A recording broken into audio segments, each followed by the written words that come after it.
Hey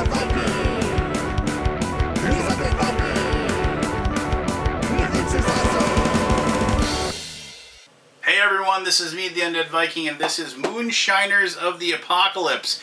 Yes, finally, we have a game of post-apocalyptic dystopian future along with 1920s prohibition moonshining. The themes you've always been looking for. No, I kid. This is actually a really fun game. It is a game that it is, in a lot of weird ways, kind of a 4X game. And I'll talk about more of that when I get to my conclusion. But I was kind of surprised by this game. When I was contacted by it, they're like, hey, here's my theme.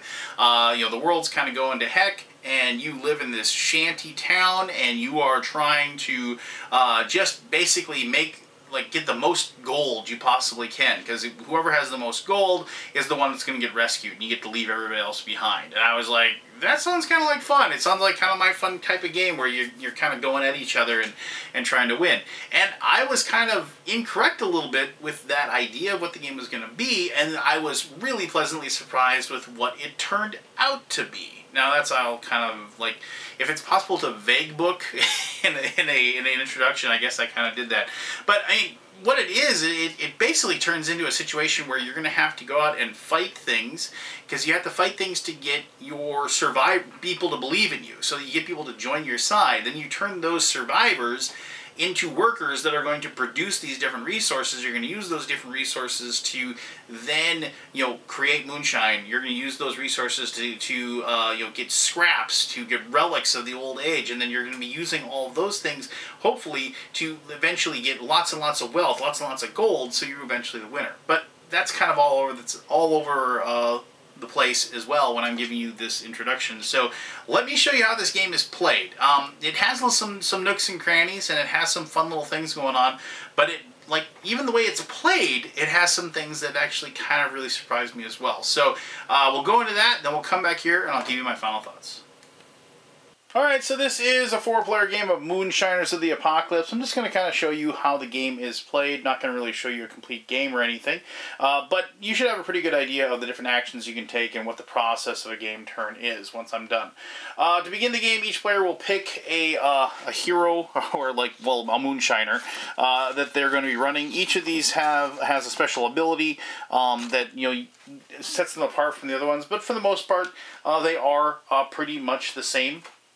What you will be doing in this game is you are going to be exploring this apocalyptic part of the world known as Shantytown, and you're going to be trying to collect as many resources as you can to get gold. And I have all these little cardboard sheds, and mind you, once again, this is a prototype I was sent. It's a good prototype, but I believe that the game will look a little bit differently once it is published. Like, for example, these will be miniatures instead of these standees. But anyway, regardless, I've chosen the mob accountant. He is trying to, he just has a lot of, he can drink a lot. His inebriation level goes all the way up to a value of 26, whereas the other players, they start on a 21 instead. So that's his special power. He's a pretty hefty dude, so he can just toss him back, if you will. And that's actually a good thing, because one of the main things you have to do is, because you are going to be drafting survivors or workers basically into your your group, because you're going to be exploring this world and you're going to be finding different buildings, you're going to construct them, and then you got to put people to work. Well, the way you get people is showing them that you can outdrink these drunks that are currently out on the board. And so you can see there are those standees that are out on the board. You have a drinking contest. If you can make them pass out before you pass out, then you will gain these followers who will then work in the different buildings that you create. And I'll get more into that here in just a little bit when I show you the different actions that you can take. These are placed out randomly at the beginning of the game. There is one of these, drunks that...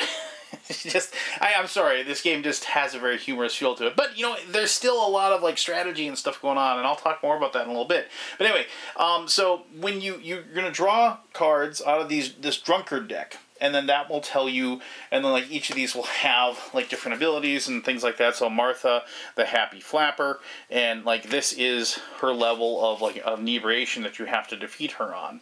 And if then so then you would roll this 20-sided die, and then when you roll the 20-sided die, it'll tell you which one of these hexes to place her in.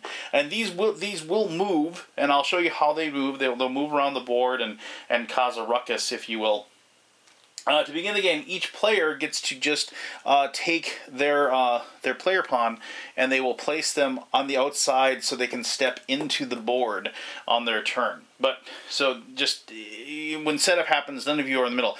Like, you don't start in, like, this middle area, what you'd think, where this is actually where you'll be heading, because that is where you'll be doing trading. And because, like, this game is all about scavenging up, like, different scraps and relics, and in the hopes that you can then use that stuff to eventually get gold. Because the whole point of this game is that this is an apocalyptic world, and this hot air balloon, which is this little track down here, eventually is going to show up, and the person who has the most gold, they're going to pick that person up, and they're going to leave this horrible, decrepit world and go somewhere else where, obviously, I don't know, maybe it isn't, an apocalypse hasn't happened there.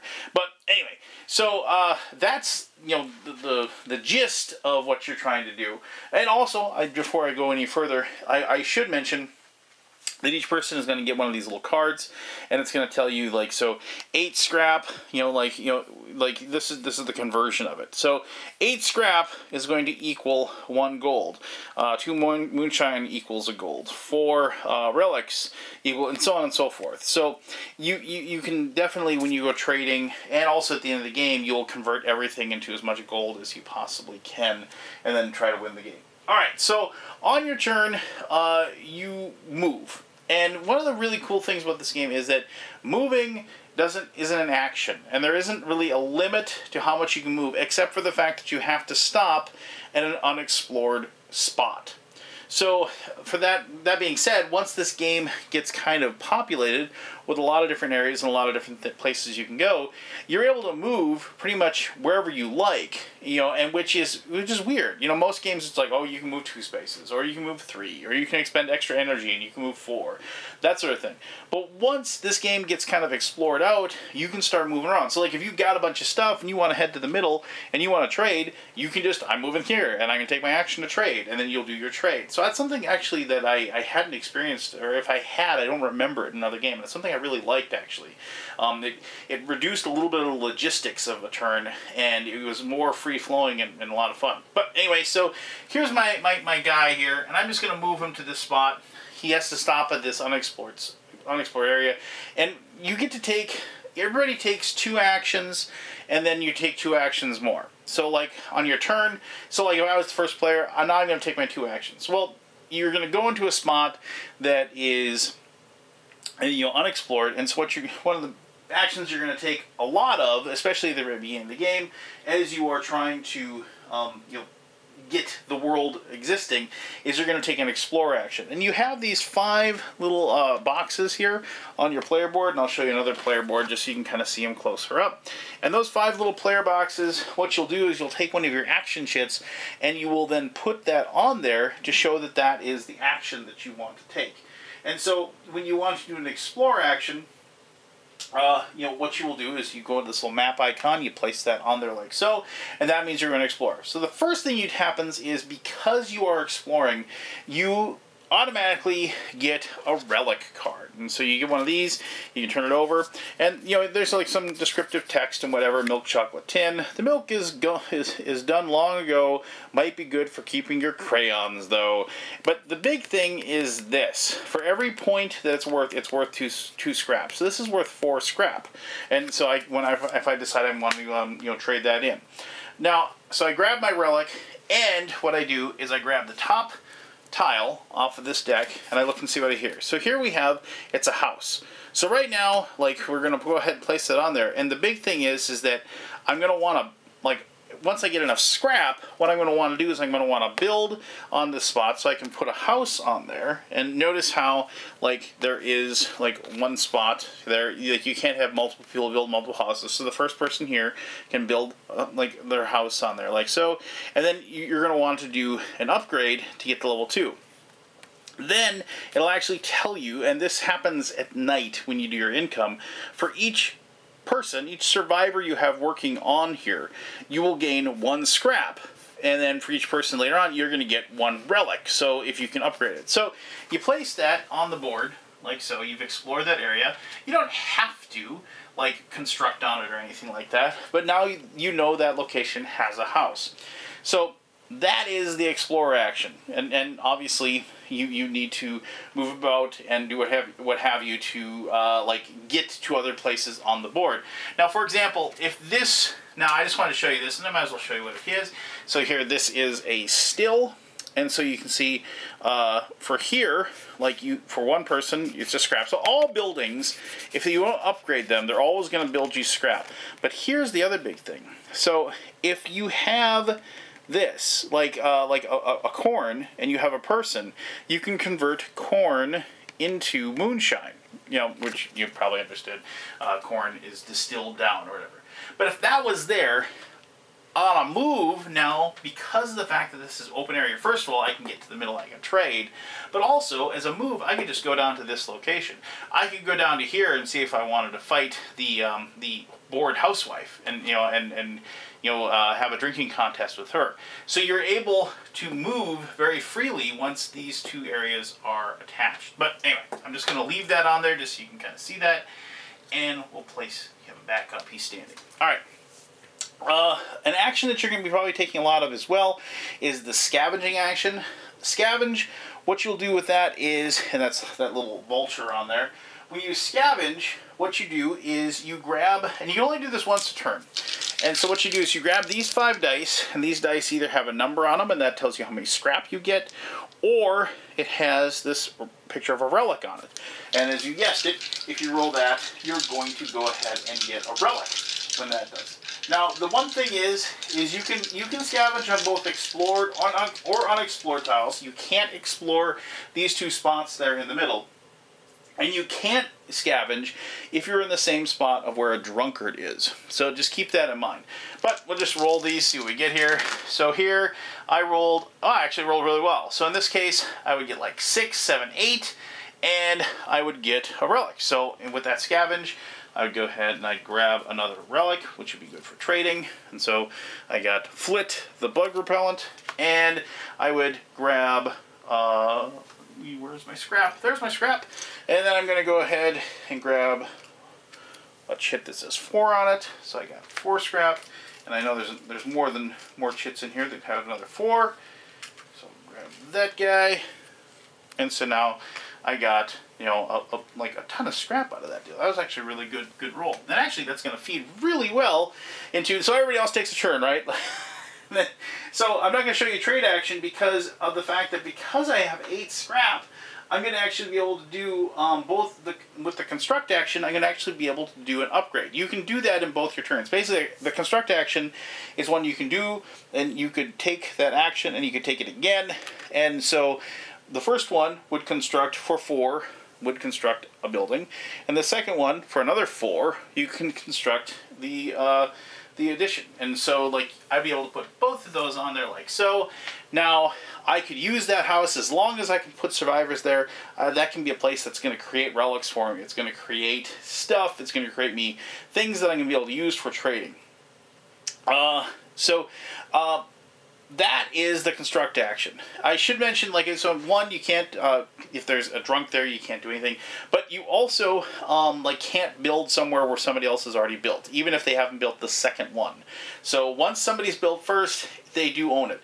I should also mention that you can't ever exist in the same spot as another one of the Moonshiners, except for the middle area. So you do kind of block people a little bit by being in certain spots. All right, so that is the construct action. The challenge action is when you are in the same spot as one of the the drunks. So now, if I was in that spot and I wanted to try to you know, outdrink them, what you're going to do is, now I don't have any special booze, which I'm going to explain to you in a little bit what special booze is for. But you have these dice, and what the dice have is they have these green and red dots on them, as you see. And so what you're going to do is you're going to roll that, and you're going to be trying to make sure that when you count up the pips, the number of red pips count how much the bottle affects you, and the number of green pips counts up how much you've affected the drunk. So here we have Martha, the happy flapper, and so we're just going to roll these 5 dice and see what we get. So I got 2 green dice and 3 red. So I'd have to go down 3 on my own track, like so. Let me move that up a little bit so you can kind of see that. So like here is my track. I started here, so I go 1, 2, 3, and I'd be down to 23. And you have, there are like other cubes, like you have like cubes that you use these to mark, but I did 2 to her, and so she'd go from down to 5 to 3. And then if I wanted to continue going, I'd say I'm going to go again, and I would increase my stamina to this 1. And you'll notice that there's these coded things of 1, 3, 6, and 10. And so each time I have to re-roll, I have to go to that next thing. And as you probably guessed it, if you get to here, you can't do a re-roll anymore. So you have to get what's called, well, there's something you can buy that is a tonic that is a hangover cure from the trader. But anyway, so we go again, and I'm looking to, she's at a 3, so I'm looking to get at least 3 green pips. Let's see how lucky I get here. I got 2 green pips, so I got 3 red, so I'm going to go to 1, 2, 3. But she then would go from 3 to 1. I'm going to keep going, and I'm going to re-roll one last time. Hopefully I get at least 1 green one. And I did. There's my 3 that I was looking for, but I am going to lose 2. Alright, so, bam. I have defeated this drunk. I'm going to remove them from the board. And because I defeat them, now I'm going to get 2 of these workers, and I'm going to place them on there, which is a good thing because I have a place to it. And that's like how you get workers. So, you know, if you're going, you can't just not go after the drunks, and you need to go after the drunks anyway because of the fact that they can actually damage your. They do wander around the board, and they can ruin your ability to produce things. They can steal your survivors and turn them into more drunks. I'll talk about that in just a little bit. You are encouraged to do so by the game. The game mechanisms encourage you to make sure that you go after those because you definitely need the workers to be able to succeed and win the game. Alright, so the only thing I haven't shown you is the trade action, which you have to be in the middle. Here, like so, and when you're in the middle, you can trade, as I said, like 8 scraps equals a gold, 4 scraps equals a moonshine, 2 scraps equals a corn, and relics have a point value of 2 scraps for every point that they're on there. So if I was in there, I would have these, and they'd be worth a total of 8 scrap. But you can, if you want to, pay, like you can say, I'm going to buy booze. I'm going to show you the booze cards now. So you take the top 5 of the booze cards. Let me find these. 1, 2, 3, 4, 5. And when you say you're going to buy booze, and so you take the top 5 booze cards, and then for each booze that you want to keep, you can go ahead and pay 3 scrap for it. So here we have some whiskey. We have sauerkraut, where it says you can restore 7. That would be like 7 stamina if you wanted to use your sauerkraut, which might not be a bad idea since, you know, I did get pretty bad. And we have some brandy as well. Now, the number on the top of this, not the sauerkraut, sorry, the number, like I'm probably going to buy the whiskey for sure. The number on there, that 2 is automatic damage for when you have your drinking contest with the drunkards that you're going to be battling. And when you have those, you have this little cube here, and this is considered to be like a case of liquor. And so you have 6 bottles. You notice the bottle, like the case in the background there? So you have 6 bottles. And so for each round of combat, you decrease down until it's gone. You can have as many booze cards as you want. You just have to you have to finish the case that you have until you go on to another one. So what this does is it's just guaranteed damage against whatever it is that you're going, the drunk that you're going to be drinking against. So every single time that I rolled like 2 or 3 pips, I would be able to add 2 to that. So like I think I got 2, which would have been a 4, and then the next time I would have defeated her instead of having to lose. I forgot to move that up. I did 3 separate times. So that's something you do. So you pay 3 scrap for each one.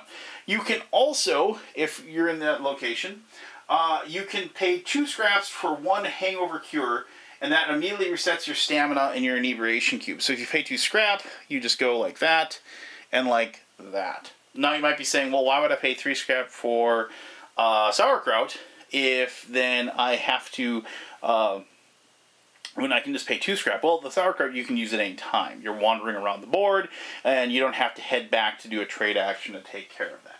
Alright, so those are the different actions that you can do on your turn. The big thing is that, and when you activate your booze cards, you do place them, like the one that you're using, you place them right there so everybody knows what your active booze is. And like I said, you have to finish drinking all the booze before you can switch to another card.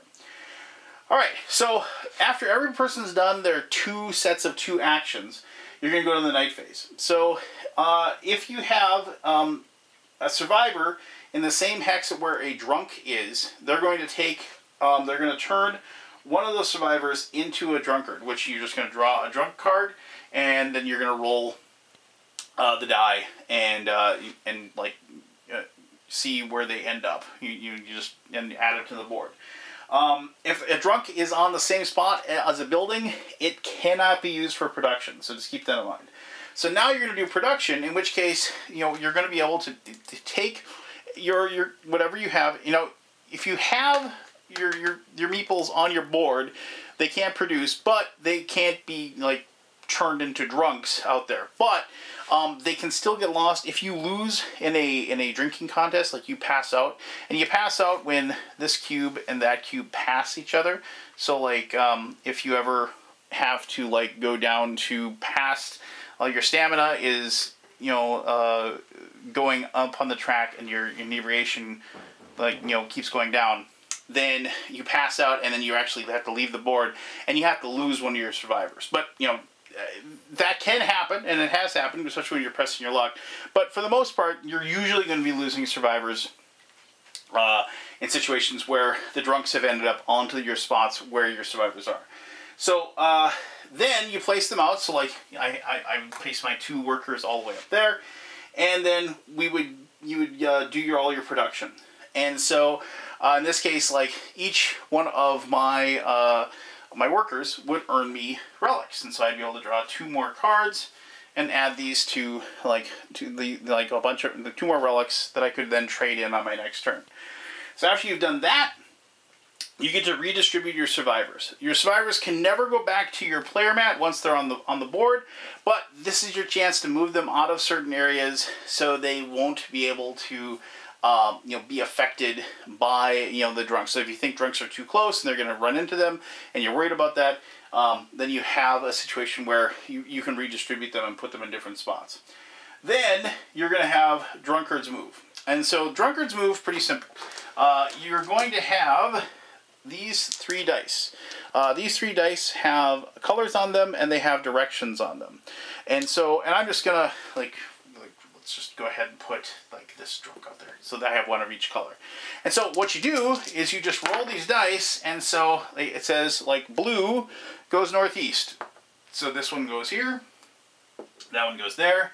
Red goes southwest, so we're supposed to go down like this, but it does wrap around, so we end up in that location right there. And it says that green goes southeast. And so you just move them around the board like so.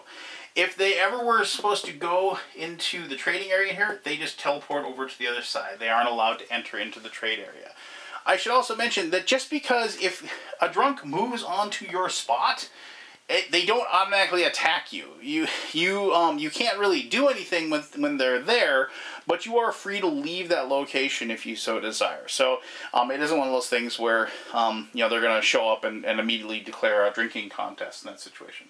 All right, then you're going to move up your balloon track here, and then you're going to have more drunkards arrive. So first round, you put the same number of drunks on the board as they were to players. Then rounds 2 and 3, it's number of players plus 1. Rounds 4 and 5, number of players plus 2. And then round 6, number of players plus 3. So it's going to get pretty full at that point. So at the very end, as I said, you're going to take all of the stuff that you've earned. Oh, and I'll tell you this. Like, you take all the stuff you've earned, all the scraps, all the corn, all the relics. You're going to turn those into gold and transfer those into gold as much as you possibly can. And if you have any survivors left on your hero match, you take 1 gold for every 4 survivors that are on there. And then the player with the most gold is rescued and gets to leave this apocalyptic world. Now, I want to show you one other thing before you know, I get to my final thoughts here. There are many different types of buildings. You know, here you have a saloon. You know, and once again, remember, like, you have you know, one of, you know, whenever there's one, you're always going to just earn scrap. Like, you have to upgrade the buildings to be able to actually improve them to the point where they can actually do something more for you. But with the saloon, you're actually able to get gold out of the saloon. So if you have a moonshine and you have 2 workers, you get 1 gold. If you have a moonshine and 3 workers, you get 2 gold. A moonshine you get and 4 workers, you're going to get 3 gold out of the saloon when you produce out of there. You have a workshop, which is just going to create lots of scrap for you. You can see with if you upgrade it, you're going to get 2 scrap for every worker that's on there.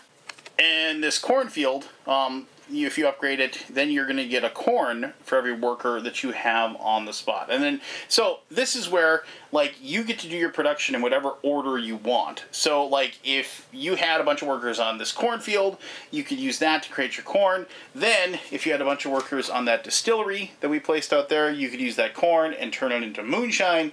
And then, if you had a bunch of workers on this saloon, you could then use that moonshine you got and then use it to be turned into gold. So you can just take the production one step at each time. It isn't something that always, like, has to happen, like, at the, like, you know, congruently or whatever. You can take different steps to just do that conversion that I like to do in lots of resource collection games, and it's part of the game that I really like. But there you go. You should have a really good idea of how Moonshiners of the Apocalypse works.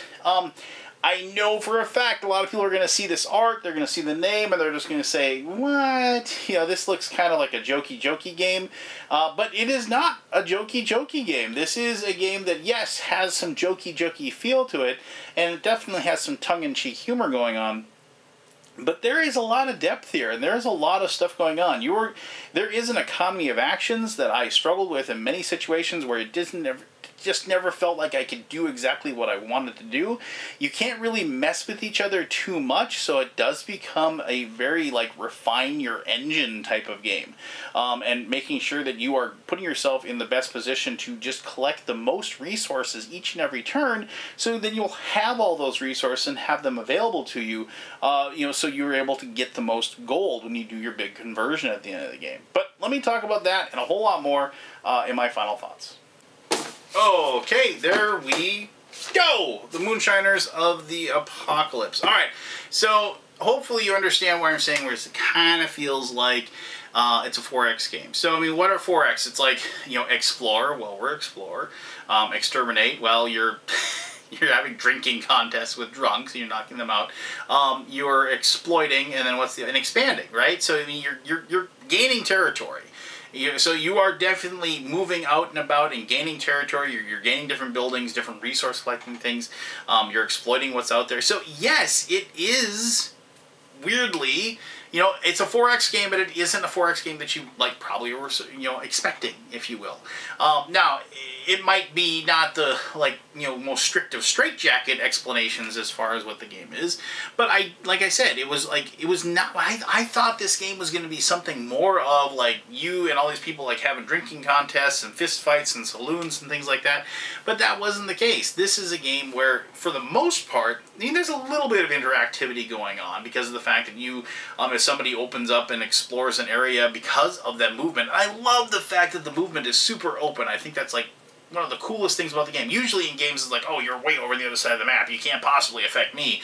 But then it's all of a sudden it's like, yeah, no, I'm right here. You know, thanks for exploring that section. I'm going to go ahead and build my building here. You know, I appreciate that. I really wanted the saloon, though.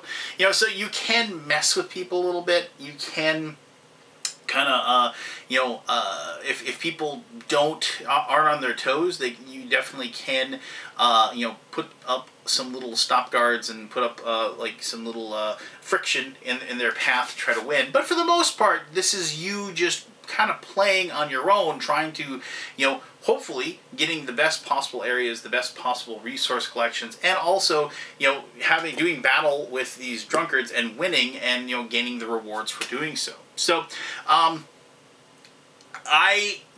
everything about this game, it like I said, it was one of those things that it surprised me with the mechanisms.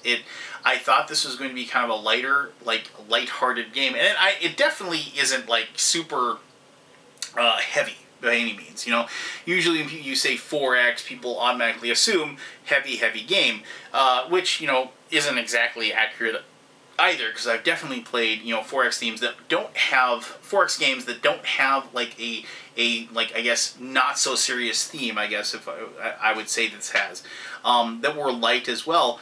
But, you know, it scratches the itch. It scratches that whole aspect of, like, finding things, discovering them, and, as I said, the whole process of going through, like, this is my resource, and I'm going to turn it into this, which I'm going to turn into that, which I'm going to turn into this thing that I need to win the game. And I've always kind of liked that engine building process in games as well. Now, sometimes maybe you won't get lucky and you won't get a saloon. You won't have that ability to create, you know, gold in your spot. But there's other ways that you can win as well. I mean, you can just load up areas with, you know, like, you can get a bunch of things that are, like, creating relics for you, and you can just have a ton of scrap, and you can be using, and you can just be pounding that out and collecting that as much as possible, and at the end you could have a mountain of scrap that you're going to turn into gold and win the game anyway. So just because if you get a little unlucky, you know, so to speak, with the building tiles that you're able to construct and you know, create on, it won't necessarily mean that you can't win the game. So I want to, if anybody's worried about, like, oh, if I don't get this, that, or the other thing, you know, it looks like luck plays a big figure. Yes, there is some luck, there's some dice going on, which I love dice, so I'm not really having a problem with that. But, you know, there is some luck that is going to happen, but for the most part, this is one of those games where you can mitigate that luck a great deal as long as you're making sound strategic choices along the way.